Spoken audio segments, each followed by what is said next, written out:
Welcome to the Messy and Delicious podcast. Get our honest rundown on all things healing and self-discovery, where we embrace all of the messy and delicious parts of life. This is the place where we are shedding the shame and sharing it all. Hello! Welcome back! Welcome back. Today we're going to be talking all about inner child. Yeah. Connecting to our inner child. Yeah. Setting her free, listening to her, all the things. All the fun parts. The fun parts today. There's so much that we can talk about with inner child stuff that we will go into a lot more probably another time. But we're going to talk about the fun parts of inner child work and connecting to the inner child and the importance of play. Yeah. And expressing yourself and all of that. Yeah. Yeah. So it's going to be a nice, exciting episode today, I think. Yeah. Talking about this. But I guess before we get started, we're going to talk a little bit about our delicious weekend. Delicious weekend, because we had such a lovely weekend. We went to Day Fever For Amy's birthday. on my birthday. And we just had a dance all day, didn't we? It was brilliant. It was so good. It was so nice to just dance. How many? There was like 12, 13 of us. Yeah. And we just danced. Like 5 hours straight, just dancing, and there was so nice. What was it, like 70s music to start? Yeah, I think so. 70s, 80s, yeah. Then we moved into a 90s rave. 90s rave, which was intense. That was intense. Yeah, and it was just a lot of jumping up and down. Jumping up and down all the time. It was brilliant. We were sweating, weren't we? Oh, my head was booming afterwards. Yeah. I felt like I had a hangover the next day. Yeah, I know. And we wasn't drinking. Yeah. But I had like hangover, I think, just from like 5 hours of dancing. And I think it was like the noise. Yeah. Like my head was pounding when I got in, and I was like, oh yeah, it was quite loud, isn't it? It was amazing. But it was so nice. And we were up on the stage, living our best lives. Yeah, as soon as the guy was like, if anyone wants to come on the stage, we were just like, okay, let's go. We just like off our shoes. We were straight through the crowd, straight up the stairs, and we just went for it. And people probably thought that we were pissed as well. They were probably like, oh, they're gone already. I mean, from the videos, we look quite drunk on the stage. Drunk, yeah. But we're like that anyway. We're like that every day, I reckon. Yeah. Water or gin or wine, we look the same. We dance the same. This has got a lot to do with inner child stuff, isn't it? Like letting yourself dance and play and have fun, I think, is something that we often do all the time. Yeah. We do that together and bring that out of each other as well. Yeah, because I think people think that, oh, I have to have a drink to have a dance, and I think I used to think that as well. I can't wait to go out and like get drunk, but I think it was more like, I can't wait to go out and just let myself dance and be kind of thing. But then I discovered that I don't need that. But when we're together, just in every capacity, we don't really care. We're just like, let's have fun. Have fun and be silly and express ourselves and not care. And that's what we done on the weekend. And we were on the stage living our best lives and just really going for it and having a dance, which is just, it's something that we do all the time together, really, isn't it? But I think that's so powerful in itself, isn't it? When you realise that.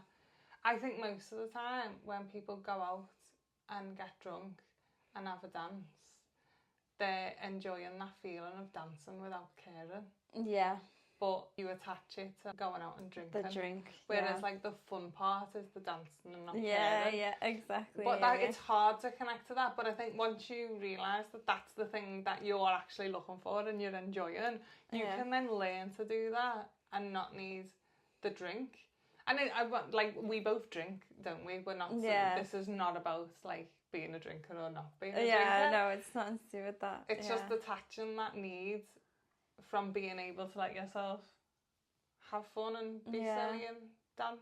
Because when you can do that, you can have that feeling every day. Yeah. Like sometimes when I used to drink and go out a lot on the weekends, I'd be waiting, and I couldn't wait to go out on the weekend. And that's the only time you'd have a few drinks and you get on the dance floor and you get that feeling. You'd be like, oh, this is amazing. I want to do this all the time. Yeah. And And then when you learn how to connect to that feeling, I do that every day now. Yeah. All of the time. Yeah. Don't have to wait for the weekend. The drinking. You just merged the two. The weekend or the drinking. The drinkend. I like that. Let's make that a thing. But yeah, so this is the fun part of doing child stuff, isn't it? Yeah. And then Monday. And on Monday it was also delicious. Yeah. We met up, didn't we, for a coffee and that, and we were meant to have dance in the night, but we went and we went to a studio. We booked a studio and we danced and we practiced and we practiced not twerking because that's woeful, but we're getting there. And we had loads of fun, and then we were hungry and we had a bit of a gap in between dance, so we wandered around to have some food. Slipped and fell into back. Oh, I can't say. Is it backsheesh? Yeah, maybe. I feel like that's how I want to say it. Yeah. Lebanese place on Bold Street. It was delicious. Oh, gorgeous. And yeah. But after some serious twerking, we were starving. Yeah. So we didn't end up getting to our actual dance class that we were supposed to go to. But we were so happy because the food was amazing, and it was just and then that cheesecake, that pistachio cheesecake was just to die for. And we were just it was bank holiday, why not? We're having a lovely time. We've already danced anyway, and yeah. So we just ended up skipping dance, but it was so delicious. It was such a delicious day. But I love that we do that quite often as well. It's just hire a dance studio, don't we? Mm-hmm. And we just go and dance with no reason why. No expectations, no nothing. We just it's just hire fun. A studio it's for just being and have fun and dance. Yeah. Just renting out space just to play and do whatever and to dance and to move, and it's the best feeling. Isn't it? We just have so much fun when we do it. Because I think sometimes you spend so much time catching up with someone, which is, we do that. We sit and talk a lot anyway, but we also really make time for to go and do fun things hire a dance studio and dance just because. You don't need an excuse to do that, do you? Or when life's really busy and you've got loads of work to do, justifying hiring a dance studio to go and piss about with your best friend, it feels it can't be high up on my to-do list. All these fun things in the inner child stuff and having fun and play are so high up on my to-do list now, of and my list of priorities, because they just they make everything else better. Exactly. They're a top priority. We need them. We need to be able to have that aspect, and the more we play, the more we're able to show up in the other areas of our lives, and it's just so important and so needed, and that's why I wanted to talk about it today. So how would you explain what we're on about with inner child work? So inner child work to me is just that. It's connecting to our inner child, the child that we were all those years ago, and that part of us that stays with us. We've still got that childlike, curious part of us, and I think sometimes as adults we grow up and we grow out of that, but we've still all got a connection to our inner child. And so this work, and especially what we're talking about today, is reconnecting to that part and remembering what we find fun, or even asking our inner child how it wants to explore and play and be curious, instead of things being super serious and mature, allowing that part of us to still exist and giving that part of us space, because it's within all of us, and I think we're taught that it's something that we grow out of, but we definitely don't. We all have an inner child, and that might come out in different ways. If you think about it, being around children as well, and watching children play and watching them mess about and be curious, that can bring out a playful part of us, and we might see that as, we're just playing with the kids, but it's actually our inner child is coming out, and seeing it as something that we've all got access to when we allow it to be there. Yeah, because I think like you said, we're kind of taught to grow up and grow out of being a child. And it's no secret, that's what I'm trying to say. It's no secret that our childhood has a massive impact on everything. So whatever you do, therapy, coaching, everything, there's such a big emphasis on going back to your childhood, because that's where everything sort of comes from. All of our beliefs, the beliefs about ourselves and the world and things like that, they all stem from childhood. So sometimes I think we don't want to like think about, a lot of the time we don't connect or realise how much of an impact that does have on our adult life. So I think like being able to connect to your inner child it is the child version of you, and the more you do that, the more you can start to like understand yourself and your behaviours and stuff like that. And I think, you know, today we're focusing more on the fun aspects of connecting to the inner child. Basically, it's like the things that you used to love to do, isn't it, when you were a child, and the things that you found fun, and before life in the world got so serious, because you get to a certain age and then you're told, well, you can't dance for fun, you can't make art, you know, all the things that you love to do, and yeah, all the ways you express yourself as a kid. You get to a certain age and then it's like it has to be justified. So unless you're going to make it your career, or unless it's going to make you money, like we don't do that anymore. There's no time for that anymore. It doesn't make sense in our lives anymore. But in fact, it's like the opposite. Yeah. But we all get so cut off from that inner child inside us, and we stuff her down, and she's actually just in there and she's like, well, I just want to play and I want to make art and I want to have fun. And it's like we're not letting her. Yeah. So this is what we want to do more of. Yeah, absolutely. And like with inner child stuff, I always talk about the two sides of it. I mean, there's many sides of it, but I always talk about the empowered inner child and the disempowered inner child. The empowered inner child is the one that's like curious and playful, and it's that part of you that just wants to play.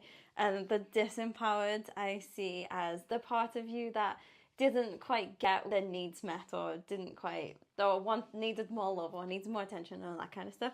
So the side of it that we want to explore today, and maybe we'll come back and talk about the other side of it, is the really empowered side, the part of you that just wants to play and be curious and just explore and just do that for the sake of, instead of it being something that we have to monetize or something that we have to be successful in, that we can just let that part of us and allow it to be empowering. It's such an empowering part of us, because it's just free, it's liberated, and just allowing that to be is so important. I think there just comes so much freedom with that. I feel like free is such a good word to use with inner child, because before we got taught everything about like how we should feel about ourselves, how we should act, how we should dress, you know, the whole, especially I think as women, being told to be a good girl, like to be quiet, to speak when you're spoken to not, you know, all that stuff comes after. But before then, we're all born as these sort of free spirit children. Exactly. And all we want to do is have fun and chase joy and chase pleasure. And, you know, there's no, this kind of comes back to what we were talking about last week, with like this desire for more pleasure and not needing to justify it. Like when you're a kid, you do things for fun just because that's all you do. Like there's no, it doesn't make sense to do things otherwise. Yeah. And I think being able to connect back to that, it's so powerful for us in our adult lives. And, you know, I think sometimes it's seen as like a bit silly, or but that's the point. Yeah. It's kind of the whole point of it. Yeah. It's meant to be fun and silly, and within that as well, I think with play and with stuff like that, with exploring things, there's always going to be failure within that. There's always going to be something that doesn't work. We're never, like, if we go to like paint a picture or like do something fun, we're not going to be perfect at it straight away, and I think that's what makes us shy away from it as well, because if we're going to make something, it's got to be perfect and all of this. But again, it's like for doing things for the sake of and taking the end result out of it, because when you're a kid and you want to paint and you just want to express yourself and you go for it and put all the colours on the page, it's the process that you're enjoying, like the messiness.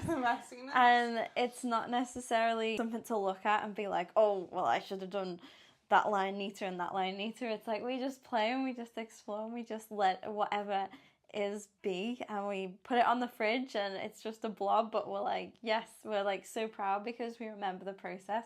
Whereas as adults, everything we can get in this, it's so structured, and we can get so in that headspace of the outcome, and it's got to be perfect and it's got to be for a reason, and there's got to be some kind of success at the end of it.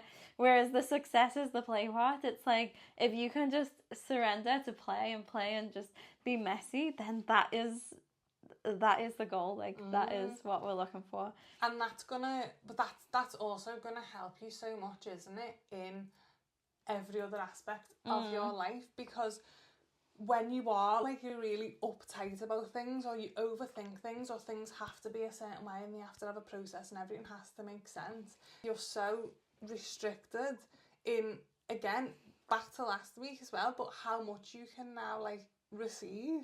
Exactly. Because you're not allowing yourself this space or this freedom to explore and play.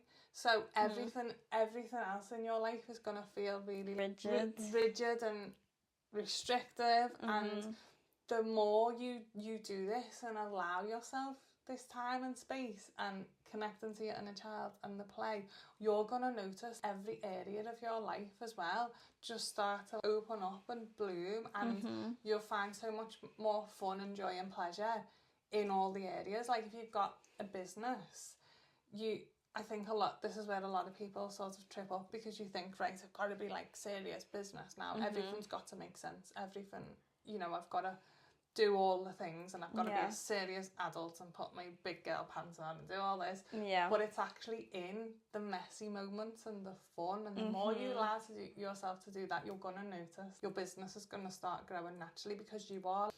It all comes back, I guess, to like energy and vibration, doesn't it? But you're going to be vibrating at like such a higher frequency and energy of fun and joy that you're just going to attract more opportunities in, rather than this rigid, I'm not allowed to do that. Or, because that's the stuff that we get told when we're little, isn't it? Yeah. Not allowed to do that. Don't do that. Don't be silly. Don't. Like there's a right and a wrong. Yeah. And we shrink, and we just shrink into the box. And that's like, we start to lose belief in ourselves. Yeah. Absolutely. Because so when I first started Aerial was so fun, and it was like a playground, and I just loved it so much, and I got to like climb things and play and like learn all this new stuff, and it was just so fun and playful, and I absolutely loved it. And then as soon as I decided to make that my career, it was like the fun just instantly disappeared, and I put all of these rules on myself. Oh, but I don't look like this, and I can't do this, and I can't do this thing, and it just took the fun away from it. And the reason I wanted it to be my career, because I was like, I wanted a fun career, because I was like, this is fun, I'll do this for a job. And I just completely eliminated the fun by putting so much pressure on what I had to be and what that had to look like.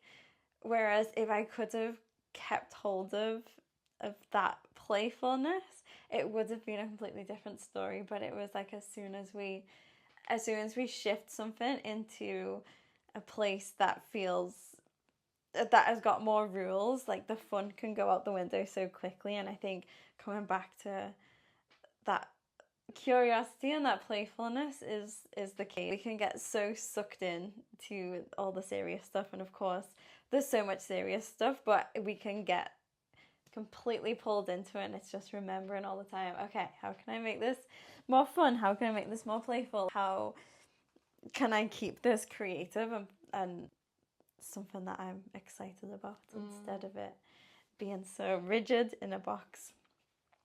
Yeah, I relate to that in the sense of like art for me as well, because that's what I done with art, like growing up, like painting and drawing, I loved it, and then I'd done it in college, and then I'd done it in university as my degree, and like I wanted to be an artist, like I was so creative and artsy, and like university, it just sucked the fun out of it completely, because it was like, right now, like in order to make a career out of it, like all these things, and I got so in my head about it.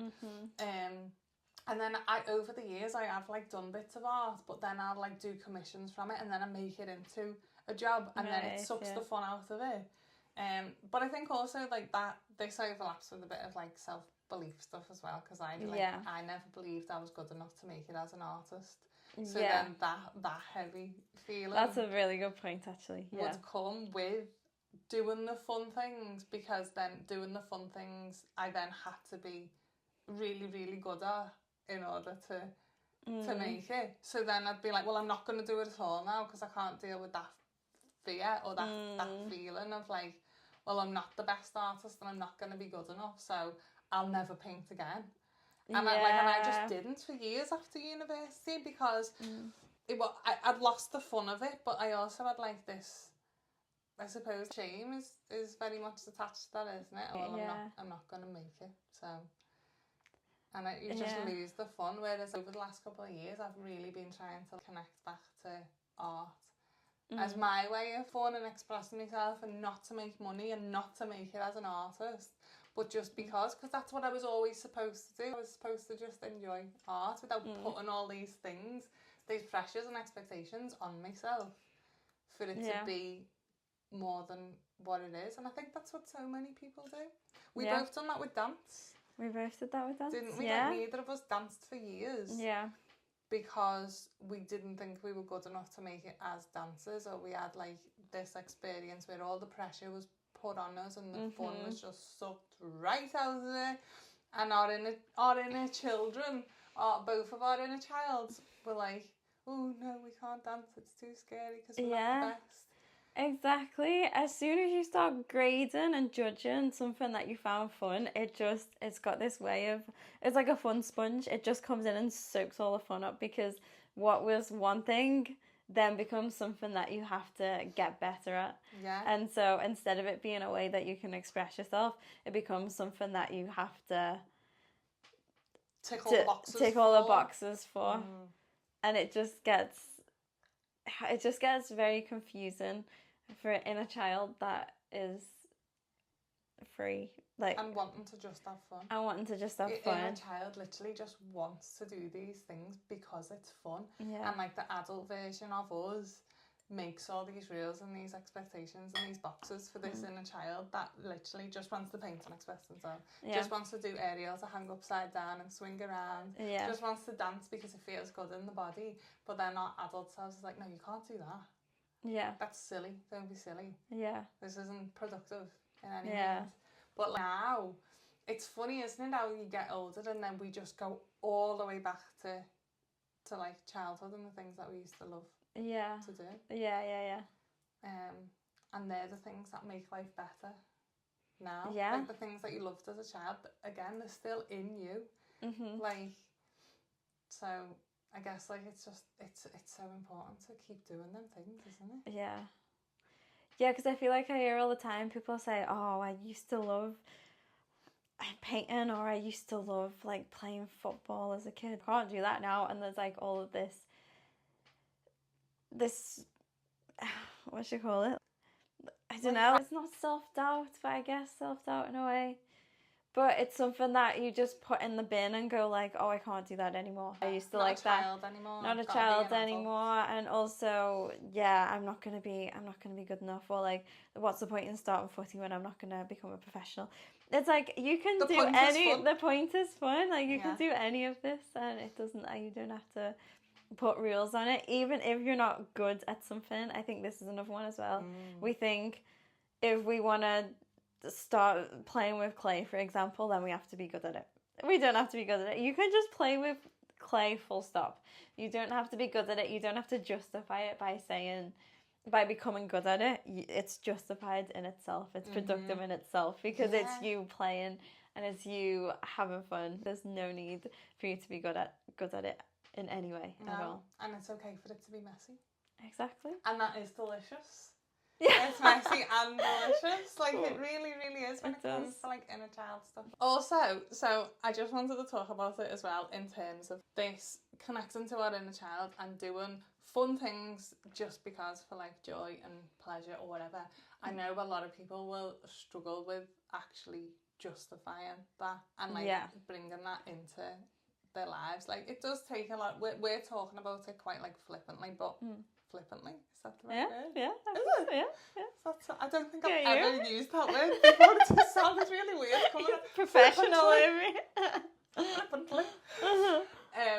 But we are aware it takes a lot of work to get to this point and to allow yourself to connect with your inner child. But I know a lot of people will struggle with justifying it or making time for it.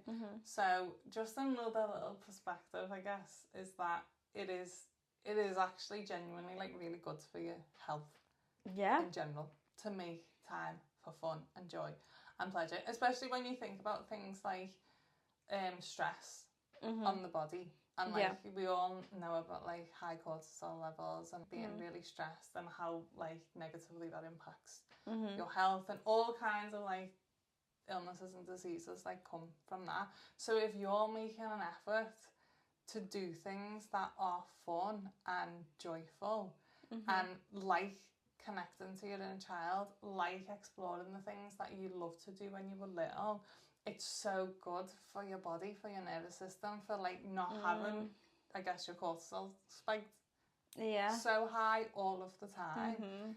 So it's not necessarily just because we want to have fun. Like, it is actually so good for your health in the long run as well. Like, it's just, I guess it's just another perspective. If that makes it easier for you right now to justify doing these things, it is actually going to have an effect on your body, your health, your hormones, like, everything that's going on inside it. It's not just about dancing because it's fun. Yeah, it is actually so healing as well. It's healing those parts of us that didn't get to play for those years or for those times where you were like, no, we can't play, we've got to be serious, we've got to do this. And reconnecting with that part of you is so healing for your body, and it's like accepting a part of you that always lives within you. Like, I like say, oh, what do you want to do, little one? And it's like little Emma's in there going, oh, I really want to do this. And, like, sometimes I just want to do silly things and, like, run in a field and just run. I like what kids see in big open space and they just like to run, and I just let her. I'm like, okay, let's go. And just allowing yourself to heal that part of you that's been suppressed so much as well, and all those times that we've been told by ourselves or by other people to calm down or to not do certain things, and just healing your body inside out as well with just us saying yes and going, okay, let's go, let's do this, is so healing and nourishing for all aspects of us. Yeah, 100%. I think, like, one of the hard things at first with this is, like, this fear of judgment, because I think we've all grown up with that, isn't it? Like, we've been told, oh, people are going to laugh at us, they're going to think we're silly, but they don't. They really don't. We're silly and we do funny things all the time. Nobody cares. Yeah. Like, I'll often go for a walk on my own, and I'll go in the park, and if there's nobody playing on the park, I will play on the park on my own. Nobody looks at me. No one cares. Yeah. But we, like, there's this, like, the fear that stops us, that, oh my God, what if someone comes and they sees me on the swing? Yeah. They'll just look at you and then they'll carry on with the day. Like, they really won't. They really won't think about it, but it's like that's the thing that stops us a lot, isn't it? But when you can start to work on getting rid of that thing, you can run through the field, you can skip down the street when you're listening to music. Like, all the things that you would have done as a child before you were taught this fear that people were going to judge you, because you don't think that when you're a kid. Yeah, you don't worry about judgment as a kid. Your favourite song comes on and you sing, you see a swing and you run and you get on it. You, as a child, you don't think, oh, are people going to look at me? And that's what we want to connect back to. It's like that energy of our inner child. Yeah. Before they got taught that they're supposed to care what other people think. Yeah, exactly. And I think any judgment that does come up, because there will be the odd person that will judge, that is often that part of them being triggered by the fact that you're setting your inner child free and their inner child is in a cage inside them. And that can trigger and bring stuff up because it's confronting for them to see someone else letting their inner child free. And I think that judgment can come up in other people sometimes because it is, but that is them, like you were saying, like that's on them. As a kid, we wouldn't worry about them and their thing because we can't control their judgment, so we just get on with our day. But it's like, that's their stuff. That's not your responsibility. It's not your responsibility to protect them from being upset by you playing. And it's an invitation for them as well, which is what's really nice. It might be if you playing does confront someone else, you're also given that, it's like you're giving them permission, you're giving them an invite to be like, you can play too, and then they get to decide what they do with that. But it's like you're inviting them into their playful world, which I think is so special. And I think I love watching that when someone is in like this playful energy. I love how infectious it is and how it kind of filters through. Like at the weekend on Saturday, like when someone starts dancing and being silly, and then it just like washes over everyone, and we're like, oh, you can be silly too, and like it just becomes so fun. It's so contagious. And I think that's what we need more of in this world. The playful spreading, permission to play. Yeah. Similar to last week, permission for pleasure. Yeah. Permission to play. Yeah. And like, the more you do it, you do inspire other people to do it as well. Like seeing someone, like last time you were talking about, I've been just messing about with clay, and I was like, I want to do that. You know, when if I see someone dancing or singing, I'm like, oh yeah, I'm gonna walk down the street and just sing, because why not? Like, you know, when you see people allowing themselves to do it, it is like they give you permission to do it too. So when you are doing it, there might, like Emma said, there might be people that judge they've got their own shit to deal with. But more often than not, you're gonna attract people, or people are gonna see you and be like, oh, I can do that too. Or like, when was the last time I let myself dance or have fun? And by doing that, you inspire other people too. Yeah. Which is just lovely. Exactly. Yeah, and I think that meets what we were saying before about the wounded inner child or the disempowered inner child, the parts of us that were upset as a child or didn't quite get our needs met. The more we can allow them to play, the more we can help heal them. And I think when judgment does come up, that's often coming up from someone else's wounded inner child. So they're wounded, they're in need of something, and they're seeing someone play, and I think that can be uncomfortable for them, but what you're doing is inviting them to heal too, and I think that's just such a special thing to share. It is. Yeah. So shall we finish on maybe some pointers, some ideas on getting started with connecting with your inner child? Yeah.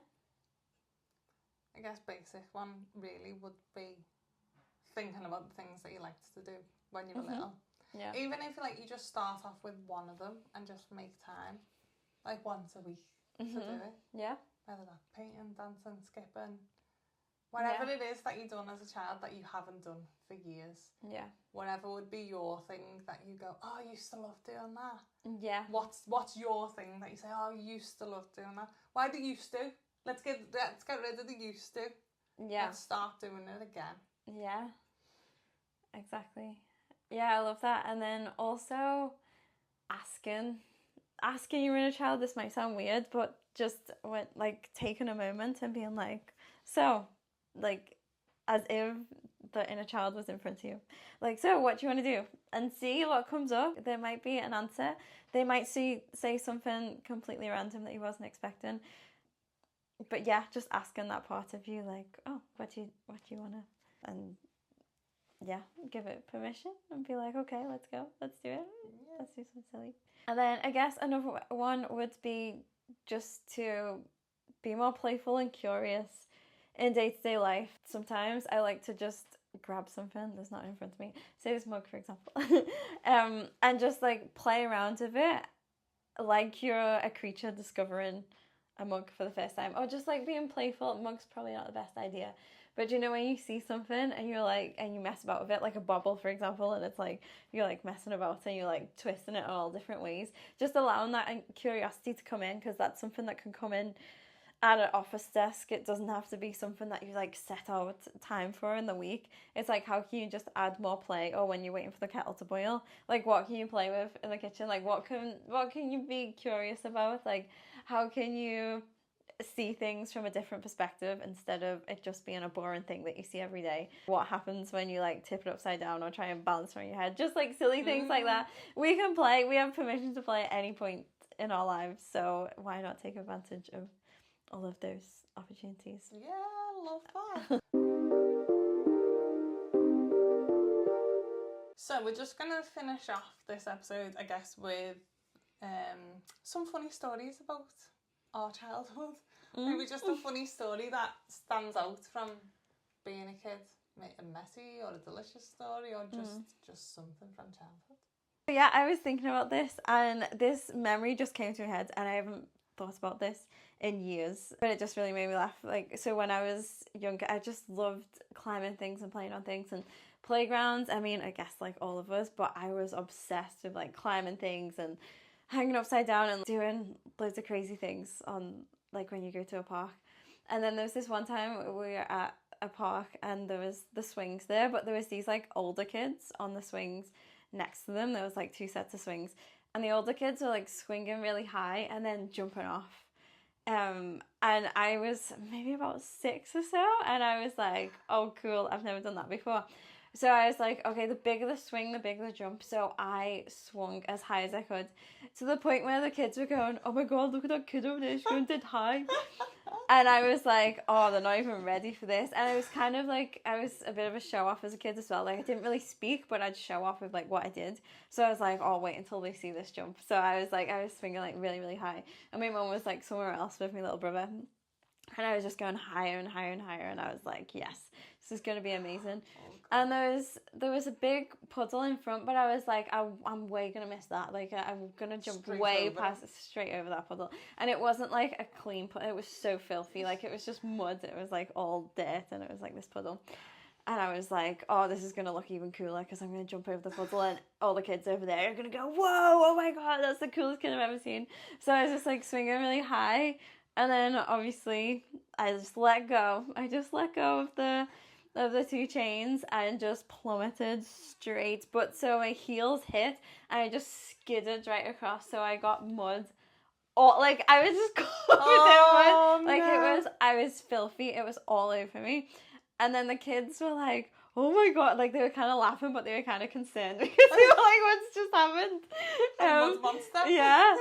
And then my mum comes over and she's like, Emma, what's happened? And I was mortified, and and then Tom, my brother, wanted to stay in the park, and I just had to carry on and pretend that was part of the act, just covered in mud and just pretend that I wasn't like filthy and like sopping wet, and I just wanted to go home, but it was just mortifying. But that is a really good representation of what I was like as a kid. I was just like, I see something like the older kids were doing, and I was like, yes, I can do this. And then just completely messing it up. But, I mean, I had courage, bless me. I did it anyway. Fun in, messing it up process there, and, like, being messy, too. Yeah. Like, because you probably wouldn't have been that mortified. Then you've been taught to be mortified. Yeah, Was your mum fuming? Did you get shouted at? I mean, I can just remember her being so confused because she turned around and I was just filthy. Like, what the hell has just happened there? Anyway, what's your memory? So this is like a proper mortifying memory, and I don't think there's anything useful or anything in this story at all. But it's just a really embarrassing story. It just stuck with me forever. And this has actually maybe got more to do with, I was a little bit older, and I was a bit the opposite in some ways when I was younger, like I was really shy and quiet. I was a bit crazy in the things that I would do and out there, like I would try everything. But when it came to like with people and stuff, I was just really shy and quiet. And I always remember this, like I don't know why this sticks in my mind so much, but I was at like an air show, like an aeroplane show. I don't know where. So we'd gone to watch all the aeroplanes doing the boobs and whatever. And it was an outside thing, obviously, so there was only like portaloos. So I'd gone off on my own to go to the portaloo, and I was like very like independent when I was younger as well. So my mum wants to go. No, I'm fine. I'll go on my own. I always wanted to do everything by myself. So I went to the portaloos, but I was actually too scared of locking it because I was terrified of being locked in.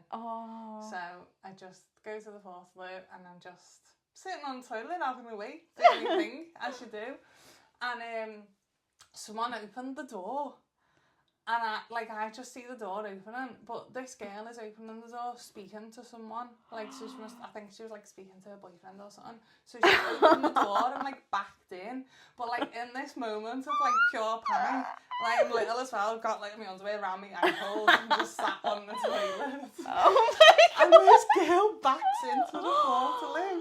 And I was like, I don't know when is the right time to say, hello, occupado. Like, this one's in use. Because it was just a kid and I was just sat there mortified and I didn't know what to say. And then the next minute she like shuts the door, locks us in, and then like turns around and she's like, she's obviously like shit herself. And I'm just like, sat on the toilet smiling at her. No. And then she just has to like, she just ran out and she was like, oh, I'm so sorry. And I'm like, oh, just finish off, pull my pants back up and then leave. Oh my God, that's me mortified. But it was just so embarrassing, and I don't know why, like, you know, it's like one of them things that you just replay in your mind forever. Yeah. Why didn't I just say hello? Why? But in moments you just freeze. Yeah. But I'm just thankful that, because I don't know how far I'd let it go, to be honest. Do you know what I mean? Like at what just sits on your knee. Like she pulls a pants down and then sits on my knee. Or like how mortifying would that have been? Oh my God. Oh. No. And then I just have to like go back to my mum and dad and feel like, this is what you get for like trying to be too independent and then not using my mouth to speak. Oh my God. Oh no, I could just see you sat there like. Just sat there like. Oh my God. It was like so awkward to say anything. Oh my God. But yeah, thankfully it didn't get to the point where she did just sit on me because that would have been absolutely mortifying for her as well, wouldn't it? But that could have been so much worse. Oh my God. So yeah, thank you for listening. We hope you are able to play more and to give yourself more time to play. Have some more fun. Ask your inner child what she wants. What she wants, yeah. And let us know what you get up to if there's something that you get up to, because then we get to be like, oh, I want to do that too, and then we get to share to your do ideas. Please Let share. us know what you've been getting up to with your inner child. Yeah. And then maybe we'll give it a try as well. Yeah, definitely. Give us some inspo of how we can connect more with our inner child, because we love to just play. Yeah. So thanks everyone. Thank you. Bye.